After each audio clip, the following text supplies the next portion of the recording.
Olá, boa noite a todos. Sejam todos bem-vindos. Aqueles que porventura já frequentam a casa, vão revê-los. E aqueles que porventura estão vindo pela primeira vez, que todos sejam bem-vindos e bem acolhidos. Antes da gente fazer as reflexões do Evangelho, vou passar os recados da casa. Na verdade, apenas um recado sobre a nossa escolinha. Nós chamamos carinhosamente de escolinha. Toda segunda-feira, a partir das 8 da noite até as 9h30, nós temos o que chamamos de estudos sobre a doutrina espírita.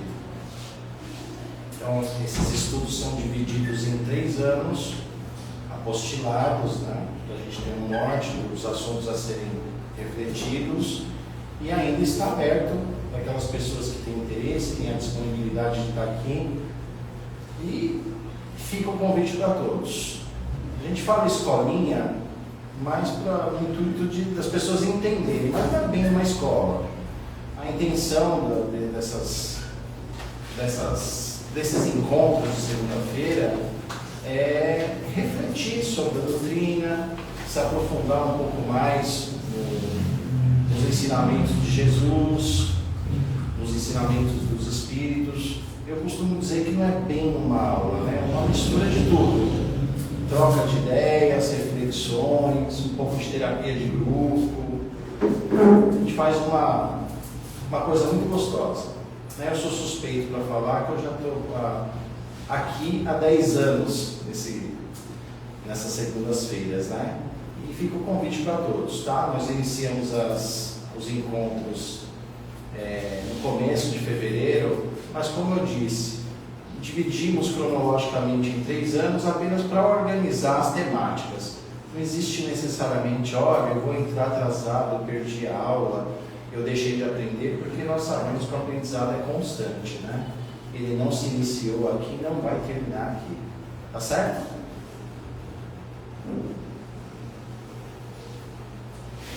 Obrigado.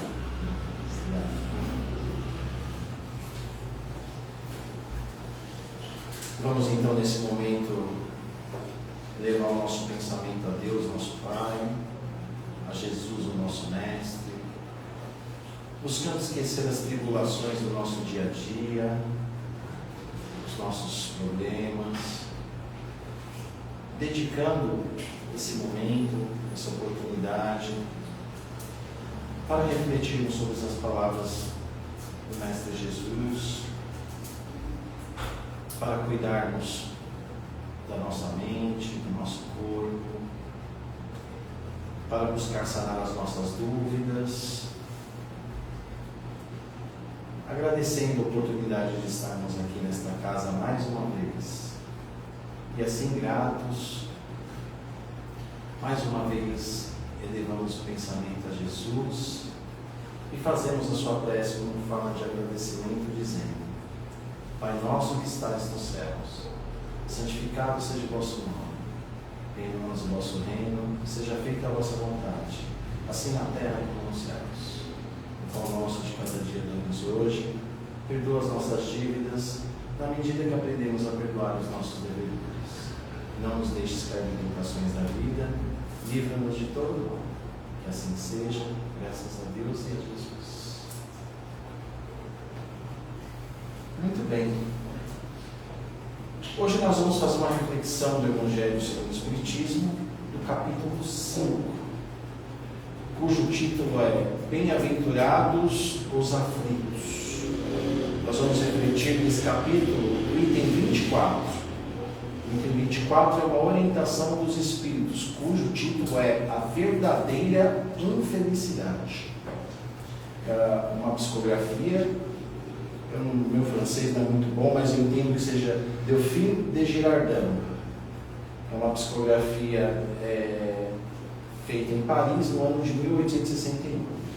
Antes da gente iniciar, eu vou deixar bem claro, como costumo sempre repetir, que o Evangelho segundo o Espiritismo é dividido em 3 partes. Na primeira parte nós temos o enunciado de cada capítulo, com os ensinamentos de Jesus, citado, dependendo da temática, por um ou mais apóstolos. No segundo momento, nós temos os comentários de Kardec, e no terceiro momento, nós temos a orientação dos Espíritos. Então, nós vamos refletir hoje sobre uma orientação dos Espíritos. Mas antes, não deixemos de ler o que Jesus diz sobre a questão de bem-aventurados os aflitos. Vou pedir licença para vocês, são 3 itens só, são bem rápidos, e eu vou ler para vocês. Esses itens estão em Lucas, em Mateus. Vamos lá. Bem-aventurados os que choram, pois serão consolados. Bem-aventurados os que têm fome e sede de justiça, pois serão saciados. Bem-aventurados os que sofrem perseguição por amor à justiça, porque é deles o reino dos céus. Essa passagem está em Mateus. Bem-aventurados vós que sois pobres, pois o reino dos céus é para vós. Bem-aventurados vós que agora tendes fome, pois sereis saciados. Sois felizes vós que chorais agora, pois rireis. Essa passagem está em Lucas. E a terceira também, Lucas, diz o seguinte: mas ai de vós, ricos, que tendes a vossa consolação no mundo. Ai de vós que estáis saciados, pois tereis fome. Ai de vós que rides agora, porque gemereis e chorareis. Muito bem, essa é a bem-aventurança, né?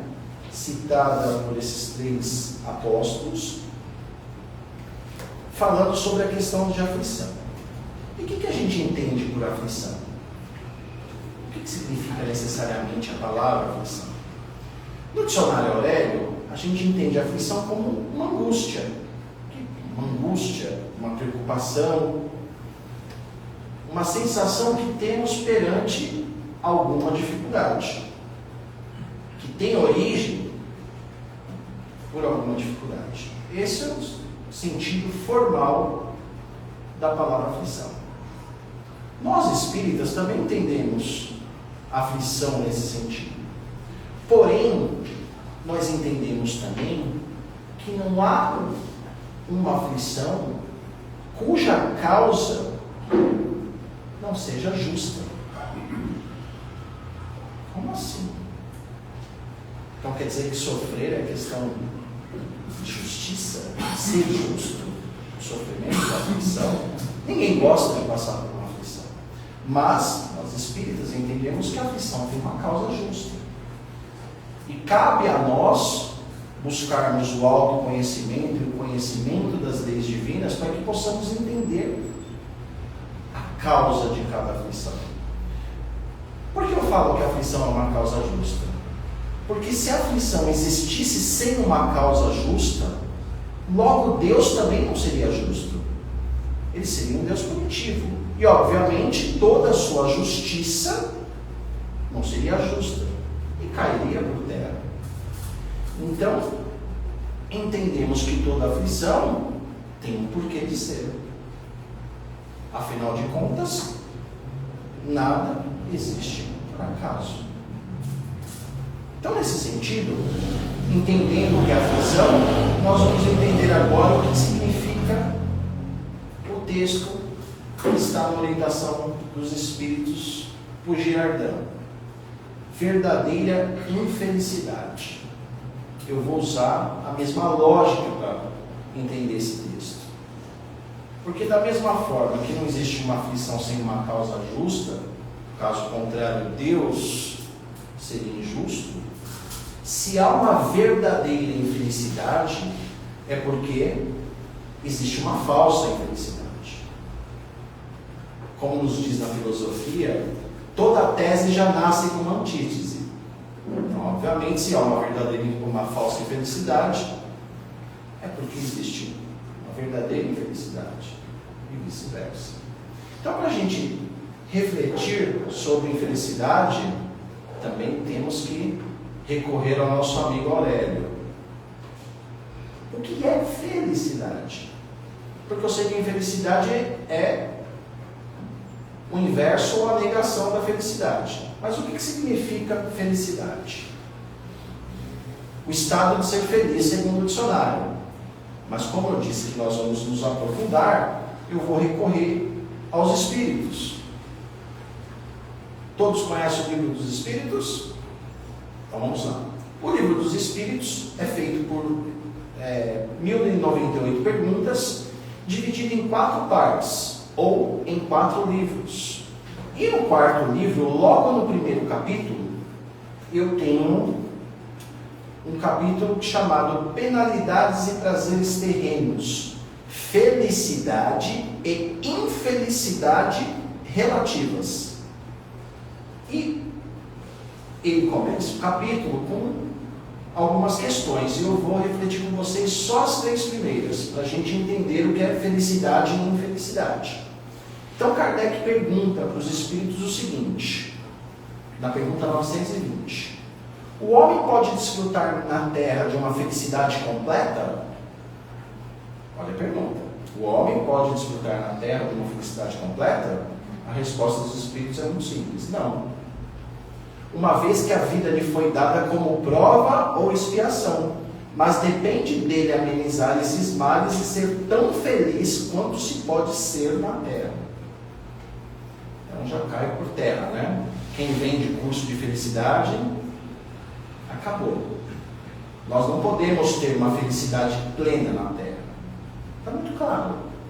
Porém, nós podemos amenizar os nossos sofrimentos o máximo que pode, para atingir a felicidade que nós temos a condição de atingir. Porque nós viemos para a Terra ou por provas ou por expiação. Ah, mas não existe uma missão? Existem espíritos missionários que vêm na Terra. Jesus foi um deles. Chico Xavier, Madre Teresa de Calcutá, Gandhi talvez.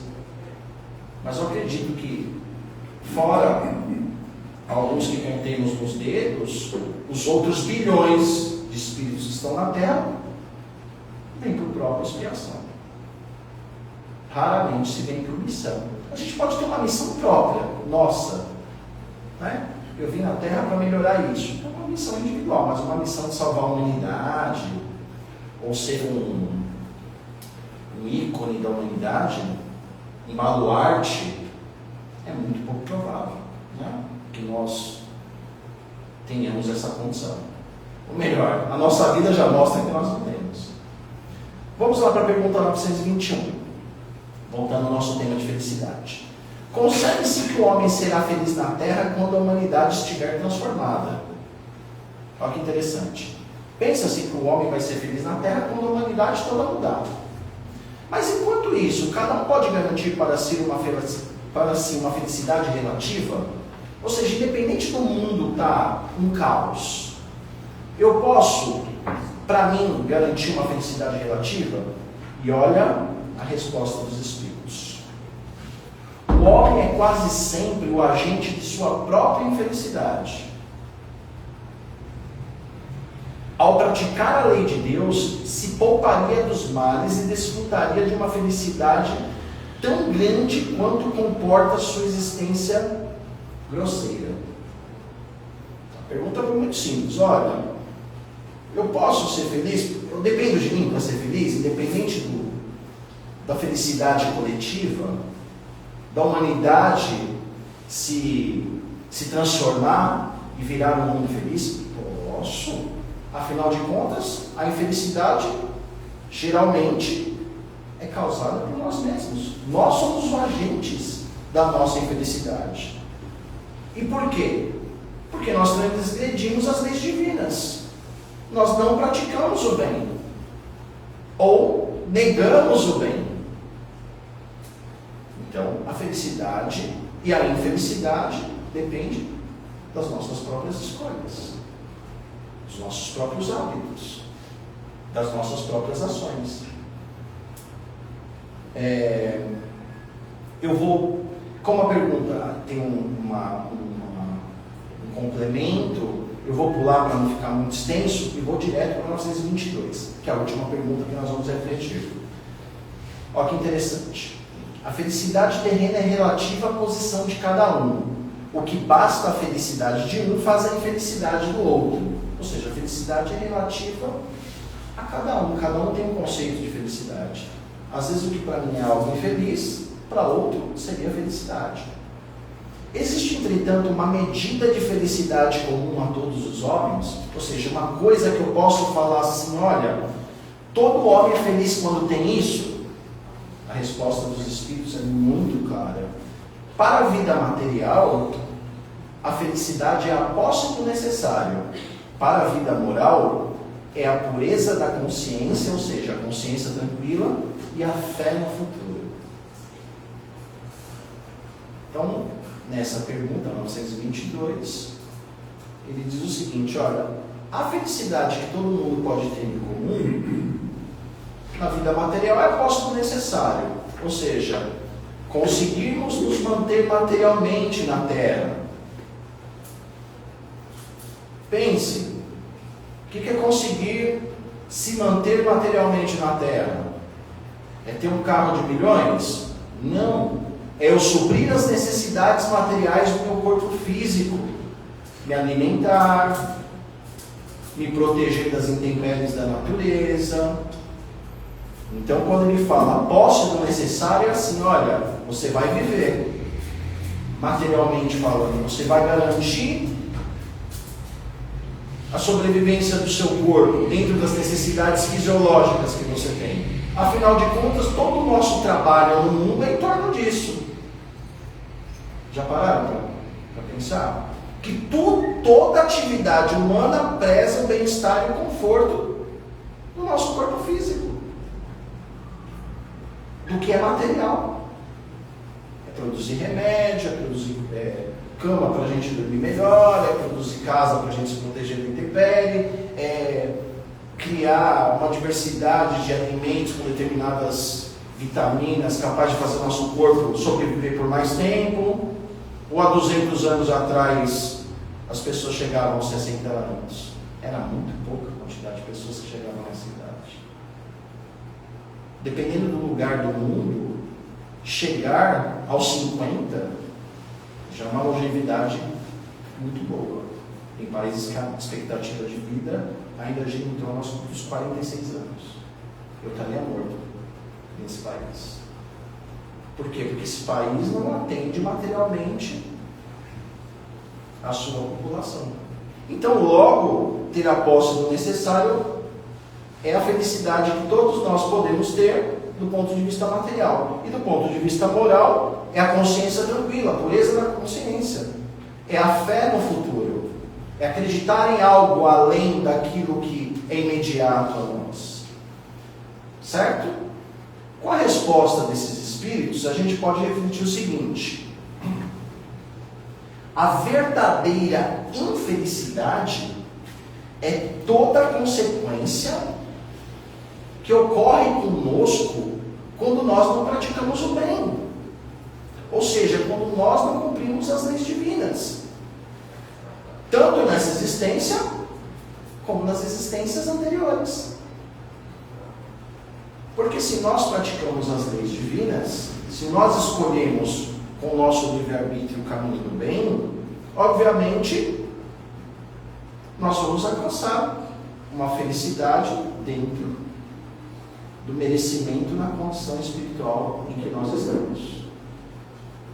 Segundo Kardec, como eu acabei de ler, os espíritos responderam a Kardec, melhor dizendo, nossa felicidade é a posse do necessário, a pureza da consciência, a consciência tranquila, juntamente com a fé no futuro. É muita coisa, né? Agora vamos refletir. Se a verdadeira infelicidade está em nós não cumprirmos o bem,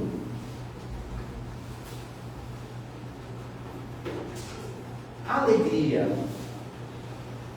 de nós termos o excedente dos bens materiais, o imediatismo de achar que a nossa felicidade é condicionada apenas àquilo que nós vivemos dentro da nossa compreensão de mundo, o prazer transitório, a fama que engana, né? O status, o desejo de ser reconhecido socialmente, as festas, as agitações fúteis, a satisfação da vaidade.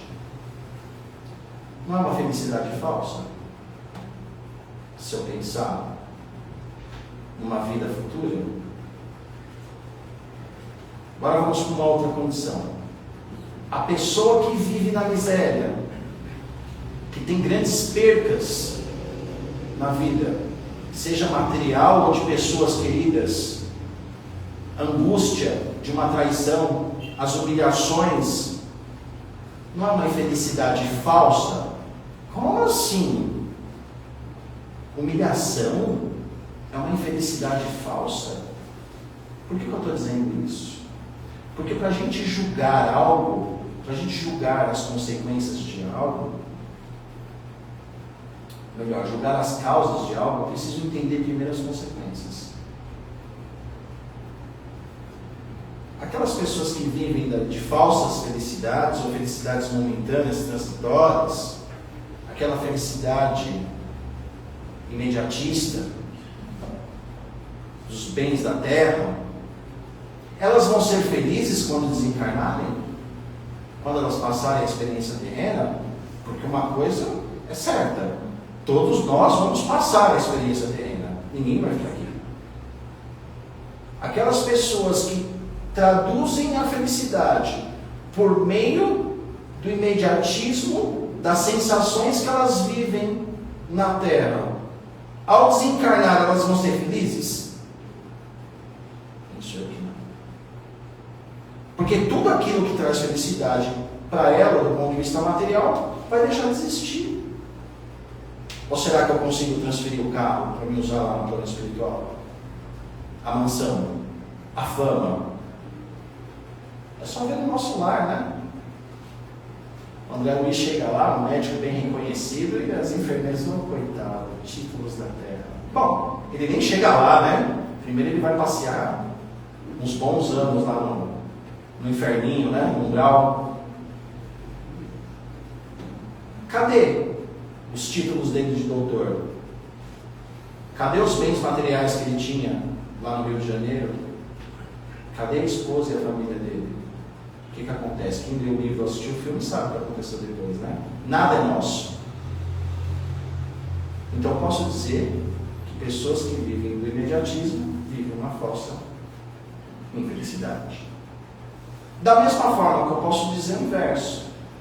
Aquelas pessoas que vivem as mais diversas mazelas, passar fome, humilhação, miséria, ao sair da experiência terrena, elas vão ser infelizes e sofrer eternamente? Não. Às vezes será até um alívio. Nossa, chega, não quero mais nem voltar para a terra. Só sofri lá.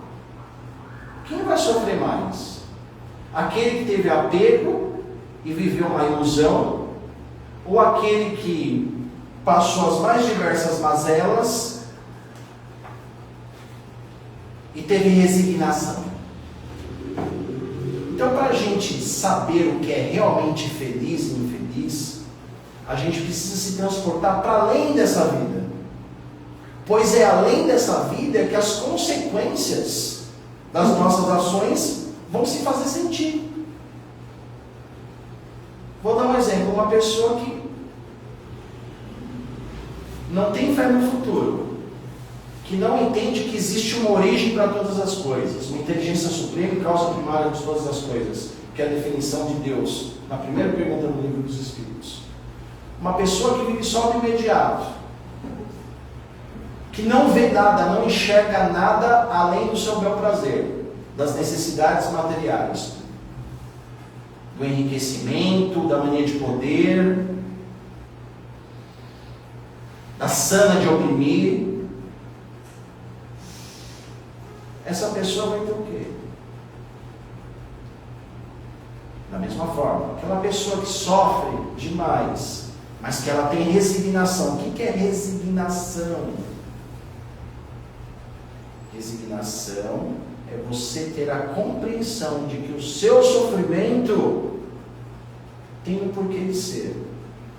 Eu não vou dizer aceitação, tá? Porque ninguém tem que aceitar sofrimento.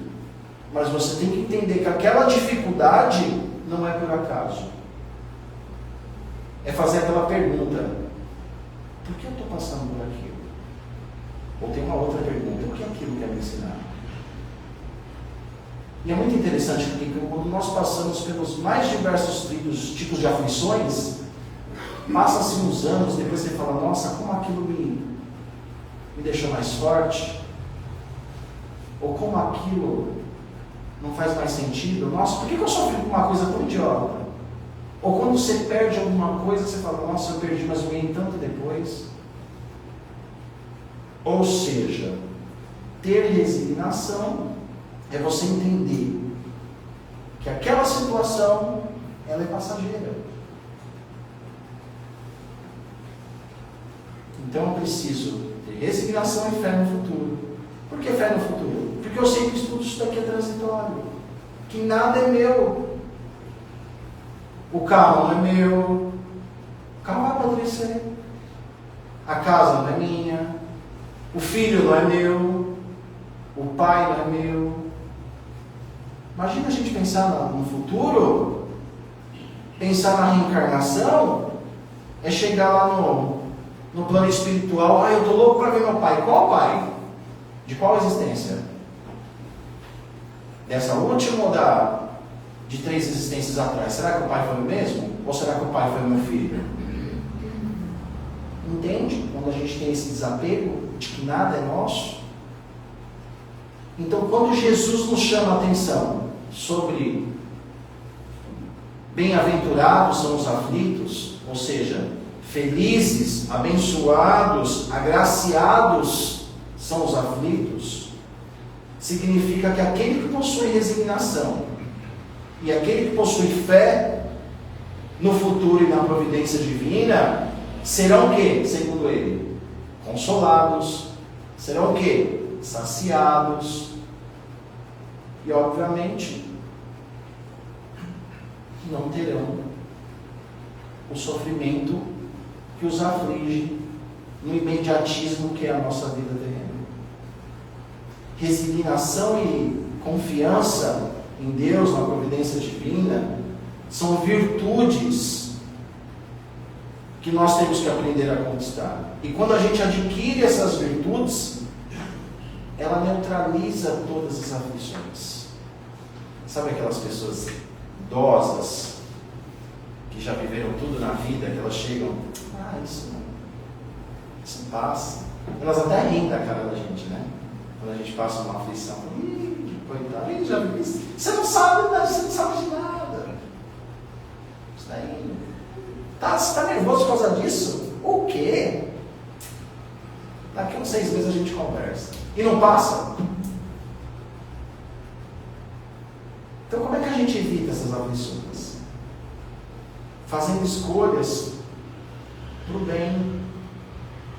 Porque quando nós fazemos escolhas para o bem, a gente vai atingir a felicidade que nós podemos ter dentro da nossa condição. Qual que é a felicidade? Materialmente, não vai faltar nada. Não vou ter excesso, mas também não vai faltar nada. E a moral? Eu vou dormir com a consciência tranquila. E eu vou saber que a minha vida verdadeira não é aqui. Não fica mais fácil a gente encarar a vida sabendo que tudo que existe na Terra é passageiro? Como diz a piada, menos o motorista e o cobrador. O resto tudo é passageiro. Não fica mais fácil a gente entender que tudo se renova? Que tudo muda? A gente não vai viver um ciclo vicioso. Nada é nosso. Porém, a vida vai continuar quando a gente deixar a experiência terrestre. Não é mais fácil a gente viver assim do que ficar martelando? Eu não sei o que eu vou fazer segunda-feira. Eu não sei nem se eu vou chegar na segunda-feira. Eu não sei nem se eu vou chegar na segunda-feira. Não sei nem se eu vou estar vivo segunda-feira. Melhor vivo ou voltar, talvez eu não esteja aqui. E aí? Valeu a pena me desgastar, perder horas de sono, comer as unhas? Não valeu. E vocês estão achando que as pessoas que ficarem aqui vão deixar de viver porque nós vamos embora? A gente acha que é importante mesmo?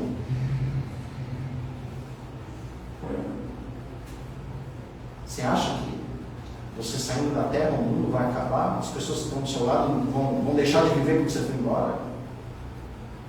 É como diz uma piada. No velório já vão estar piscando para a viúva, meu amigo.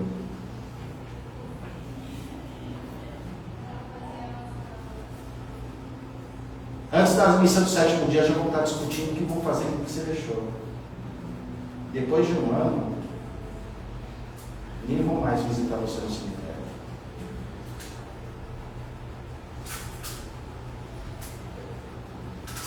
Então é mais fácil a gente entender que tudo aqui é passageiro e que a vida sempre vai se renovando. Mas o bacana também é entender que nós vamos ter a oportunidade de voltar para a Terra ou qualquer outro planeta e fazer tudo de maneira diferente. Mudar as nossas escolhas, realizar um projeto que não terminamos, de repente viver um sonho que a gente não conseguiu viver, fazer escolhas certas, não sofrer tanto, se dedicar mais a nós mesmos ao invés de cuidar da vida dos outros. Olha só o que a reencarnação nos traz de bênção. Davi no Salmo 3 diz o seguinte: pela manhã tudo se renova, a nossa alegria e o nosso sorriso. Tudo se renova pela manhã. Com a reencarnação é a mesma coisa. Nós vamos voltar, vamos esquecer o passado e tudo vai se renovando. É o que o Chico diz: quando tudo parecer convergir para o nada, a vida vai ressurgir triunfante, bela, vai ter novas flores, novas folhas, na infinita bênção do recomeço. Então tudo vai se renovando. Então a nossa verdadeira infelicidade está quando nós vivemos do imediatismo e negamos a existência de Deus. Nós negamos a existência da vida após morte. Nós criamos a falta de confiança em nós mesmos. Perdemos a fé no futuro e vivemos só daquilo que é imediato, do apego. Nós se dedicamos ao apego. Nós se dedicamos apenas às coisas materiais. Essa é a nossa verdadeira infelicidade. Passar uma situação difícil, faltar um dinheirinho para pagar a conta, ter que mudar de casa porque o negócio apertou, não é nada legal. Mas essa não é a verdadeira infelicidade. Seria muito pior se você vivesse numa mansão e tivesse prejudicado centenas ou milhões de pessoas. Imagina o que acontece, né? Não estou criando história, mas imagina a pessoa que passa a existência toda só pensando em si, maltrata, mata às vezes, subjuga outras pessoas só para manter seu conforto material. Imagina o desencarne dessas pessoas. A literatura espírita está cheia de exemplos. Então, quando a gente aprender a desapegar o que o Raul Seixas chama de ouro de tolo, ou que na Bíblia se chamou de bezerro de ouro, e a gente buscar combater o egoísmo e o orgulho que existe dentro de nós, a gente vai atingir a felicidade que nós podemos ter aqui na Terra. Para finalizar, porque o nosso tempo está se esgotando, nossa, passou rápido que eu nem senti. Eu vou ler, eu até deixei aqui anotado nas minhas anotações, os últimos trechos dessa orientação do Espírito. E eu peço depois que vocês que têm o Evangelho em casa, façam uma leitura. É muito bom esse texto. E ele diz o seguinte: O soldado que sai para a guerra, que se sente cheio de coragem, mas ao ser ferido se entrega à desesperação, não é mais forte nem valente do que aquele que, ao ser ferido, resiste e enfrenta a dor com paciência e coragem. Ou seja, você sai para a guerra cheio de coragem, mas o primeiro ferimento que você tem, você já fica desesperado e quer desistir. Ele não é mais forte do que aquele que sai para a guerra e resiste à dor, a paciência e a resignação.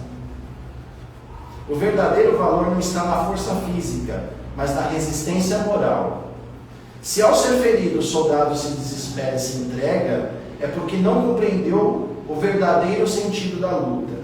O verdadeiro valor está na força do espírito, que por mais que seja ferido, não se deixa bater. Nossa experiência na Terra é a mesma coisa. Nós vivemos uma guerra, nós somos soldados. Mas se a gente ficar se lamentando pelo primeiro tiro que tomar, pelo primeiro ferimento que tiver, vai embora toda aquela coragem que a gente teve antes de entrar na guerra. Agora, se nós aprendermos a entender que uma hora a guerra vai acabar, que eu preciso ser forte, ter resignação, ter resistência moral para enfrentar a guerra, aí eu vou vencê-la, porque eu não vou deixar o meu espírito abater. Que essa reflexão fique para todos nós e que Jesus nos abençoe. Boa noite a todos.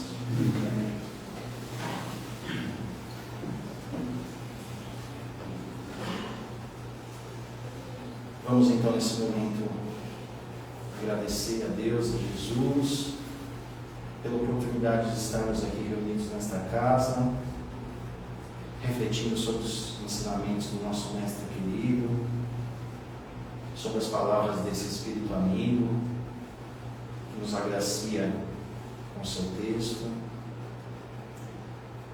agradecendo a oportunidade de estarmos aqui na companhia dos nossos amigos espirituais,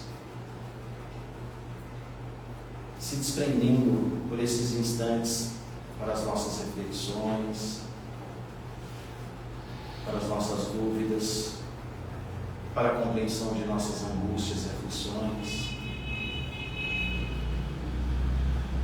E nesse momento, agradecidos, unimos-nos com os nossos amigos desencarnados que aqui estão, trabalhadores desta casa, nossos amigos mentores, anjos da guarda, e num só pensamento de gratidão, pedimos ao nosso Pai Maior que por meio desses amigos nos tragam energias de paz, de tranquilidade, que acerene os nossos pensamentos ruins, que aquiete as emoções do nosso coração, que essa energia perpasse todo o nosso corpo físico,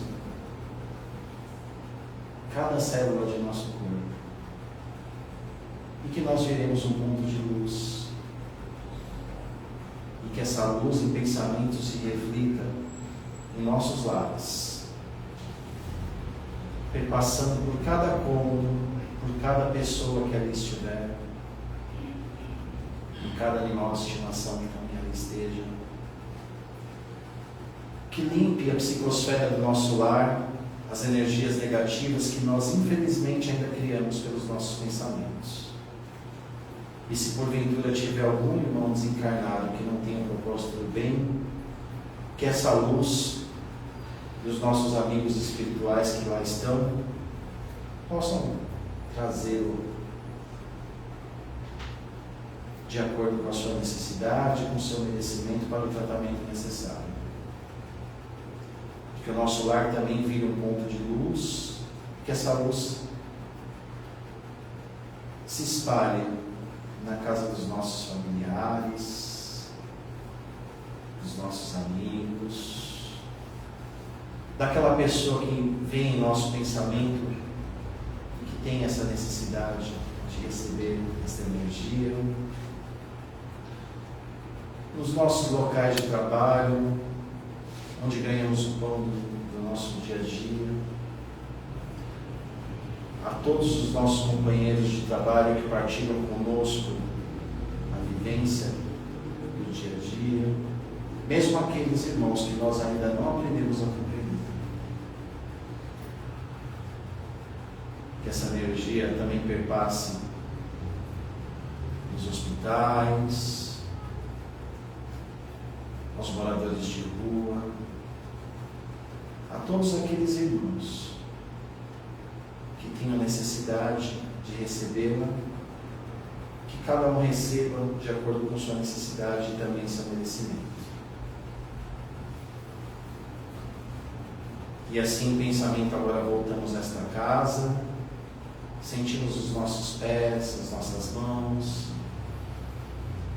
respiramos fundo, agradecemos esta casa pela oportunidade que nos dá de estarmos aqui, não apenas refletindo sobre o Evangelho de Jesus, mas também nos dando a oportunidade de receber essas energias por meio do passe, por meio da água fluidificada, nos dando a oportunidade de sairmos um pouco da nossa rotina e da nossa realidade, aprendendo a olhar um pouco para nós, aprendendo um pouco a olhar para o outro, aprendendo por meio de Jesus, nosso roteiro seguro, criar hábitos para o bem, e que esses hábitos possam se tornar virtudes para o progresso do nosso espírito.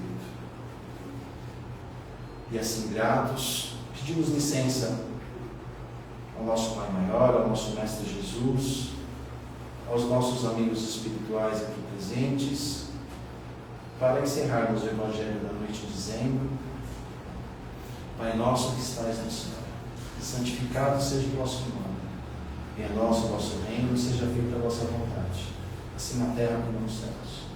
O pão nosso de cada dia dá-nos hoje, perdoa as nossas dívidas, na medida que aprendemos a perdoar os nossos devedores. Não nos deixes cair em tentações da vida, e livra-nos de todo mal. Que assim seja, graças a Deus e a Jesus.